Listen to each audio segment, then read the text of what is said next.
हम लोग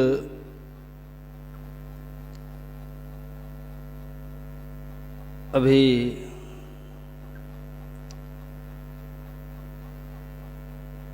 पाठ में सद्गुरु महाराज के प्रवचन में सुन रहे थे कि इस जीवन के बाद भी जीवन है। शरीर के अंत के साथ हमारा अंत नहीं होता, क्योंकि हम शरीर में रहते हुए भी अशरीरी हैं और स्वरूपतः ईश्वर अंश जीव अविनाशी, हम अविनाशी हैं।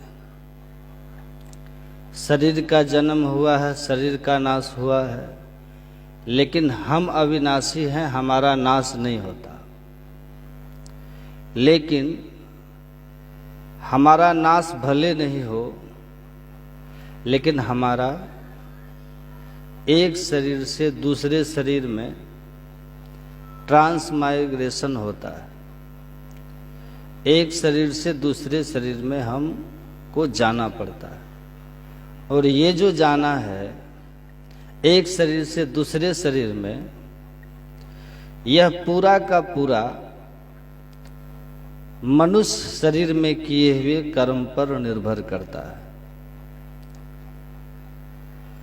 हम स्वर्ग जाएंगे, हम नरक जाएंगे, हम परम पद की ओर जाएंगे या 84 लाख योनियों में जाएंगे, ये जाना हमारा इसी मानव तन में किए हुए कर्म का फल है। महर्षि अरविंद ने लिखा है कि दुनिया में जितने भी बड़े धर्म हैं और धर्मों की स्थापना हुई, उसके पीछे एकमात्र कारण है, behind the establishment of all religions there is only one reason, that is the immortality of soul, immortality of soul, आत्मा की अमरता। अगर शरीर के साथ कहानी कथा खत्म हो जाती तो फिर धर्म की कोई आवश्यकता नहीं थी, वेद पुराणों की रचना करने की कोई आवश्यकता नहीं थी, दुनिया में किसी बाइबल कुरान की रचना की आवश्यकता नहीं थी। आत्मा की अमरता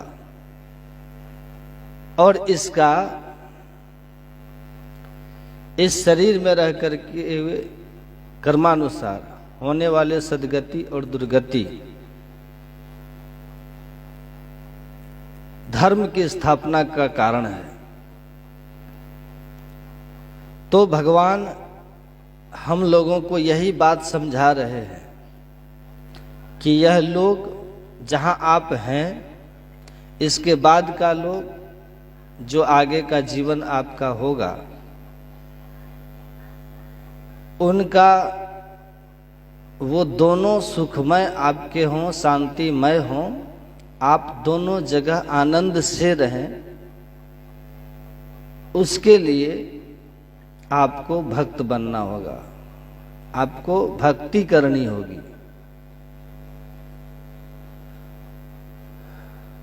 सुलभ सुखद मार्ग यह भाई, भक्ति मोरी पुराण श्रुति गाई। किस लिए कि जो परलोक यहाँ सुख चहहु, सुनी मम वचन हृदय दृढ़ गहहु। परलोक और यहाँ दोनों जगह अगर आप सुखी होना चाहते हैं तो आपको भक्ति करनी होगी।